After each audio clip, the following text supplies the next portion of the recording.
to start YouTube channel is this. ये tripod.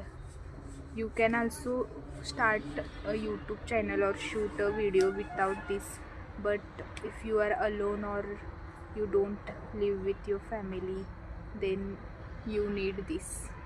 This will help you the most. तो इसके बिना आप लोग अपनी खुद की जो लॉन्ग वीडियोस होती है जिसमें फुल दिखते हैं, अगर जो सेल्फी वाली वीडियो होती है ना जिसमें आपका सिर्फ फेस दिखता है, तो वो आप खुद शूट कर सकते हो। लेकिन जो लॉन्ग वाली वीडियो होती है ना जिसमें आप फुल पैर से लेकर आप सिर तक सब लॉन्ग शो करना होता है, तो उसके लिए इसकी ज़रूरत होती है। तो आप स्टार्टिंग में ज़्यादा महंगा मत लो, सस्ता वाला ही ले लो। मैंने भी ये वाला लिया है। इसकी लेंथ ज़्यादा नहीं है, आपको दिखाती हूँ। एक मिनट, इतनी लेंथ का है ये।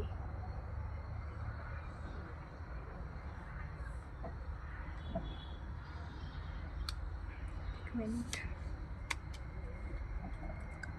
ऐसा लग रहा है दिखाती समझ तो।